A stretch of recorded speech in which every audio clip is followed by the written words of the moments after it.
Hola a todos, Dios me los bendiga. Un abrazo a la distancia. Gracias al Señor por la oportunidad de, al menos a través de la tecnología, en este canal de YouTube, poder mirarnos y reflexionar sobre la palabra de Dios. Por varios miércoles he estado compartiendo acerca del fruto del Espíritu. Gálatas capítulo 5, versos 22 y 23. La mayoría hemos leído en alguna oportunidad este texto. Mas el fruto del Espíritu es amor, gozo, paz, paciencia, benignidad, bondad, fe, mansedumbre, templanza. Contra tales cosas no hay ley. Ahora, recuerde que las primeras tres virtudes tienen que ver con nuestra relación, la relación que tenemos con Dios. Amor, gozo y paz. Por supuesto, eso es sobrenatural. El amor viene de Dios, el gozo viene de Dios, la paz viene de Dios. Y eso es lo que nos habilita, nos da la capacidad de compartir amor, gozo y paz para con los demás. Las otras tres virtudes, paciencia, benignidad, bondad, tienen que ver con la relación que guardamos con nuestro prójimo. Paciencia, largo aguante, esa capacidad de soportar a los demás como Dios lo hace, contigo y conmigo. Benignidad, el ser desde el interior y hacer lo bueno para los demás, así como Dios es y hace lo bueno para ti y para mí. Y bondad, que literalmente significa algo que es de beneficio, hacer cosas buenas, buscar lo bueno para todas las personas, así como Dios siempre busca lo bueno para ti y para mí. Ahora, las siguientes virtudes, las tres últimas, tiene que ver con nosotros mismos. Fe, mansedumbre y templanza. Fe, mansedumbre y templanza. Comencemos hablando de esta triada de virtudes últimas que tienen que ver contigo y conmigo. Hablemos de la fe. ¿Sabes que la palabra fe, su origen se encuentra en la palabra griega pistis? Déjame explicarte que para los griegos pistis significaba ser persuadido para venir a la verdad. Es decir, es una influencia que viene de afuera. Nunca es algo que surge dentro de ti. De hecho, lo que vamos a ver en la Biblia es que el ser humano no puede producir fe. Es algo externo, es un regalo que viene de Dios, viene de arriba. ¿Sabes que el origen de la palabra pistis eh, describía a una persona que tenía una seguridad absoluta acerca del futuro por los antecedentes del pasado? Sí, escucha, una persona que tenía fe se le describía como alguien que tenía una certeza por lo que viene en el futuro, porque en el pasado algo había ocurrido y eso le daba la garantía de que en su presente y en el futuro volvería a ocurrir una vez más. El mejor texto de la Biblia para hablar de esta fe es lo que dice Filipenses capítulo 1, verso 6. Es el apóstol Pablo. Los primeros versos de esta hermosa carta a los Filipenses, Pablo dice: estando persuadido de esto, que el que comenzó en vosotros la buena obra, la perfeccionará hasta el día de Jesucristo. Escuche, estando persuadido de esto. Y aquí debería decir, estando lleno de fe, lleno de fe. ¿Por qué? Bueno, es que el apóstol Pablo, en su experiencia como cristiano y como misionero, él había sido testigo de cómo Dios les había hablado a él y a su equipo de predicadores para que no predicaran la palabra de Dios en ciertos lugares de Asia. Y dice Hechos 16 que ni en Bitinia Dios les dijo no, allí no. Y hasta en Hechos 16, verso 9, que Dios les dice a través de una visión de noche, ¿recuerdas? Aquel macedonio que está de pie y de parte de Dios hay una visión y le ruega el macedonio diciendo: pasa Macedonia y ayúdanos. Dios persuadió a Pablo para que en ciertos lugares no predicaran, pero al mismo tiempo le persuadió, le dio la fe para que fuera exactamente donde Dios quería. Dios quería que fuera a Filipos. Ahora, la historia bíblica de ese capítulo 16 del libro de los Hechos nos dice que cuando Pablo llega allí, es Dios quien va a persuadir, quien le va a dar esa fe a aquella mujer Lidia, ¿te acuerdas? Hechos 16:14 dice que entonces una mujer llamada Lidia, vendedora de púrpura de la ciudad de Tiátira, que adoraba a Dios, estaba oyendo. Y el Señor abrió el corazón de ella para que estuviese atenta a lo que Pablo decía. ¿Escuchaste? El Señor abrió el corazón de ella. Dios es quien la persuadió. Fue un asunto sobrenatural que llegó a la vida de Lidia para convencerla de que se acercara a la verdad, a Jesucristo. Es Dios quien toca la vida de Lidia y de su familia para iniciar la iglesia en Filipos. Por eso Pablo dice que le está persuadido que si Dios ha obrado de esa forma en el pasado, lo hará en el presente y por igual en el futuro, no solo para él y por él, sino también por los hermanos de la iglesia de Filipos. Definitivamente el asunto de la fe, el ser persuadido a algo en relación a Dios, es una obra que viene de arriba. Nunca es resultado de tu esfuerzo personal. Déjame agregarte algo más. ¿Sabías que la palabra pistis en la antigüedad se refería a una garantía, algo de valor que aseguraba un trato entre dos personas? Bueno, en la Biblia, la garantía es Dios. Es Dios quien certifica que lo que Él dijo se va a cumplir. Si Él lo prometió, lo va a hacer. ¿Sabes cuál es la garantía de la fe? Es Dios mismo. No solamente es de quien recibimos esta cosa maravillosa de forma sobrenatural que es la persuasión, el tener fe en Dios, sino que Él mismo es la garantía para que eso se cumpla. Ahora, cuando se tiene esta garantía, cuando se tiene esta seguridad de que Dios es real y que lo que Dios prometió lo va a cumplir, déjame decirte que aunque parezca todo lo contrario, aunque las circunstancias parezcan contrarias, si tú crees en verdad que Dios es la garantía de la fe, entonces tú vas a tener la convicción que va a suceder lo que Dios dijo que haría. Déjame darte un ejemplo. Recuerda la historia de Sadrach, Mesach y Abednego en Babilonia ante la imagen aquella de oro que Nabucodonosor mandó a construir para que lo adoraran en vida, y él inclusive mandó a hacer una ley que obligaba a que todos se postraran a ante la estatua de él, que él mismo se había construido para que lo adoraran. Bueno, Daniel capítulo 3 nos dice: por esto en aquel tiempo algunos varones caldeos vinieron y acusaron maliciosamente a los judíos. Hablaron y dijeron al rey Nabucodonosor: rey, para siempre vive. Tú, oh rey, has dado una ley que todo hombre al oír el son de la bocina, de la flauta, del tamborín, del arpa, del salterio, de la zampoña y de todo instrumento de música, se postre y adore a la estatua de oro. Y el que no se postre y adore, sea echado dentro de un horno de fuego ardiendo. Hay unos varones judíos los cuales pusiste sobre los negocios de la provincia de Babilonia, Sadrach, Mesach y Abednego. Estos varones, oh rey, no te han respetado, no adoran tus dioses, ni adoran a la estatua de oro que has levantado. Entonces Nabucodonosor se enoja y dijo con ira y con enojo que trajesen a Sadrach, Mesach y Abednego, y al instante los trajeron. Habló Nabucodonosor y les dijo: es verdad, Sadrach, Mesach y Abednego, que vosotros no honráis a mi Dios, ni adoráis la estatua de oro que he levantado.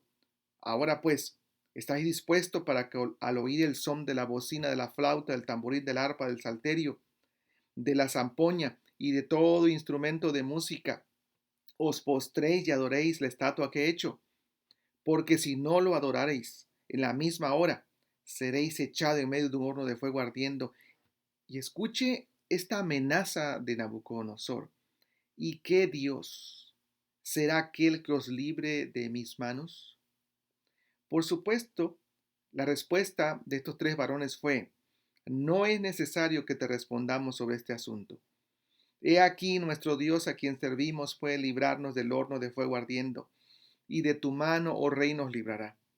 Y si no, sepas, oh rey, que no serviremos a tus dioses, ni tampoco adoraremos la estatua que has levantado. ¿Qué sucedió? Conocemos la historia. El verso 26 dice que el fuego no los tocó a estos tres varones de Dios. Entonces Nabucodonosor se acercó a la puerta del horno de fuego ardiendo y dijo: Sadrach, Mesach y Abednego, siervos del Dios Altísimo, salid y venid. Ellos salen de medio del fuego y entonces se juntan todos los sátrapas, gobernadores, capitanes, los consejeros del rey para mirar a estos varones como el fuego no había tenido poder alguno sobre sus cuerpos, ni aun el cabello de sus cabezas se había quemado, sus ropas estaban intactas y ni siquiera olor de fuego tenían. ¿Qué es la fe? Es estar persuadido de que si Dios dijo algo lo va a cumplir. Es tener la seguridad de que Dios es real y lo que Dios prometió lo va a cumplir aunque todo parezca en las circunstancias externas lo contrario. Esto es lo que dijo Isaías capítulo 55 en el verso 11. Es Dios hablando a través del profeta Isaías. Así será mi palabra que sale de mi boca. No volverá a mí vacía, sino que hará lo que yo quiero y será prosperada en aquello para que la envíe. Esto es lo que dice Hebreos 11. Es pues la fe, la certeza de lo que se espera, la convicción de lo que no se ve. Esa certeza es la garantía del Dios que está con nosotros. No es una virtud que yo pueda desarrollar como ser humano y levantarme mañana y decir, hoy voy a empezar a tener fe. No, no. La fe es siempre un regalo de Dios. No puede ser producido por un ser humano. El que persuade es Dios.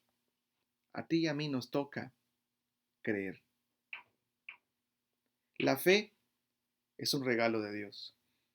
Pero déjame decirte que también la fe es dinámica. La fe nunca es pasiva. En el Antiguo Testamento el mejor ejemplo de fe sabemos es Abraham. Un día Dios le dijo que saliera de Ur sin saber a dónde Dios lo llevaba y lo hizo. Luego creyó que iba a tener un hijo a pesar de su avanzada edad y creyó. Y cuando Dios le pidió sacrificar a su hijo Isaac, no se opuso. ¿Cómo olvidar el ejemplo de fe de Noé? Génesis capítulo 7. Cuando Dios le advirtió a Noé que habían de pasar cosas que todavía no podían verse. Dice el texto bíblico que obedeció y construyó la barca para salvar a su familia. Fe es más que el acto de creer. Fe es mucho más que tener una serie de creencias. Los demonios también creen y tiemblan, según Santiago capítulo 2. Fe es dejarse persuadir, convencer por Dios. Y como Dios es la garantía, no solo creo, sino que vivo en consecuencia, obedezco. Vivo con ese convencimiento, eso es fe. La fe es dinámica, nunca pasiva. Por eso, cuando leemos Hebreos capítulo 11, los héroes de la fe son alabados no solo porque creyeron, lea bien el texto, sino porque creyeron, hicieron, vivieron en consecuencia, vivieron fielmente según las convicciones que Dios había puesto en ellos. Quizás la palabra que podemos usar aquí en vez de fe es fidelidad. Fidelidad no solo implica estar persuadido, convencido de algo, sino vivir de acuerdo a esas convicciones. Es un compromiso activo con Dios, porque describe a alguien que no solo escucha a Dios, sino que hace también lo que Dios le indica. Por supuesto, surge la pregunta, ¿usted tiene fe? ¿Usted se deja persuadir por Dios? ¿Dejas que Dios te persuada y te guía a la verdad? Y cuando Dios lo hace, ¿vives de acuerdo a ese convencimiento? ¿Eres fiel a Dios? Seamos honestos con nosotros mismos. Muchas veces nuestras palabras no reflejan nuestras verdaderas convicciones. Decimos, por ejemplo, que confiamos que Dios nos va a cuidar, pero cuando el peligro se acerca a nuestra vida entramos en terror y hasta caemos en pánico. Decimos que confiamos que Dios va a proveer, pero cuando las cosas van mal económicamente, comenzamos a buscar opción B, C y D o a trabajar frenéticamente para evitar caer en la pobreza. Decimos que confiamos que Dios va a proteger nuestra vida, pero cuando un ser querido va a otro lugar, temblamos de miedo porque tenemos incertidumbre de lo que va a ocurrir. Decimos que tenemos fe porque Dios es nuestro sanador, pero apenas comenzamos a sentir una enfermedad y nos espantamos. y a veces hasta nos olvidamos de orar. Déjame recordarte que la fe es un poderoso recurso que Dios nos ha dado para ser íntegros y coherentes entre lo que decimos creer y lo que hacemos. De hecho, según la Biblia, la verdadera fe es la que nos permite vivir cada día y dar pasos, aunque no sepamos qué viene por delante. La fe es lo que nos habilita, lo que nos da el poder de perseverar en los caminos de Dios. Escucha a un hombre que está dando pasos de fe, es el apóstol Pablo. Filipenses capítulo 4, sé vivir humildemente y sé tener abundancia. En todo y por todo estoy enseñado, así para estar saciado como para tener hambre, así para tener abundancia como para padecer necesidad. En abundancia y en necesidad, todo lo puedo. Ahí está la fe en Cristo que me fortalece.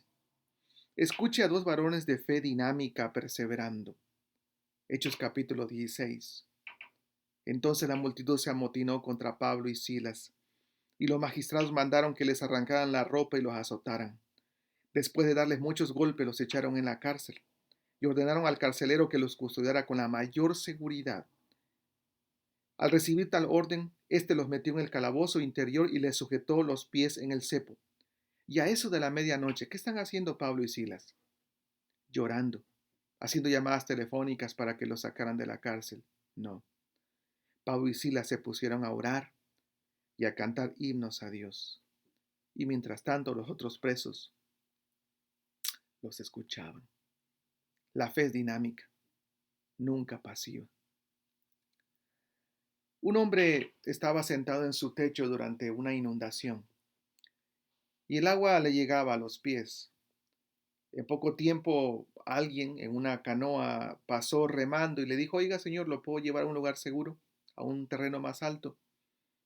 Y aquel que estaba sentado sobre su casa, despreocupado, dijo, no, no, gracias, dijo, yo tengo fe en el Señor, Él me va a salvar. Pronto el agua siguió subiendo y le llegó a la cintura.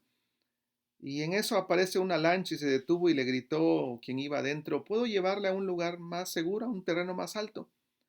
Y aquel varón dijo, no, no, no, no, gracias, yo tengo fe en el Señor y Él me va a salvar. Más tarde, el agua le subió prácticamente al cuello.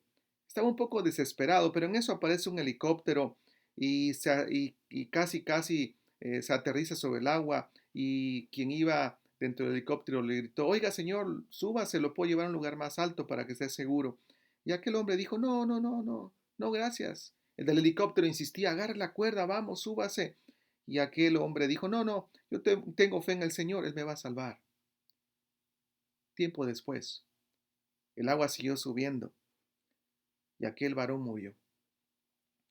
Cuando este varón llega a la presencia de Dios, lo primero que hace es quejarse de todo lo que ha pasado. Y aquel varón dice, Dios, yo tuve mucha fe en ti para que me salvaras y me decepcionaste. ¿Por qué? ¿Qué fue lo que pasó? Y sabes lo que Dios le respondió, ¿verdad? Dios le dijo, te envié 2 botes y un helicóptero y no quisiste entender mi voluntad. Recuerda esto, la fe es más que solo un regalo de Dios. La fe es dinámica, nunca pasiva. La fe es lo que nos permite captar la voluntad de Dios, estar convencido de lo que Dios nos está diciendo. ¿Y después qué hago? Me uno a ella, obedezco su voluntad, me subo al barco, me subo al helicóptero de Dios. Una vez más la pregunta, ¿eres fiel a Dios? ¿Te dejas persuadir por Dios? Cuando lees la palabra, cuando escuchas un sermón, cuando escuchas un canto, a través de las circunstancias, a través de las personas, cuando Dios te habla, ¿te dejas convencer por Dios? ¿Dejas que Dios ponga fe en tu vida? Y cuando eso ocurre, ¿vives en consecuencia de esa persuasión o convicción? ¿Eres fiel? ¿Tienes este fruto del Espíritu? Déjame preguntarte, ¿qué de tu vida de oración?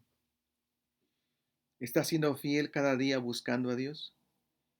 ¿Qué de la lectura y la meditación de la palabra de Dios? ¿Estás invirtiendo cada día tu vida tratando de encontrar la verdad de Dios?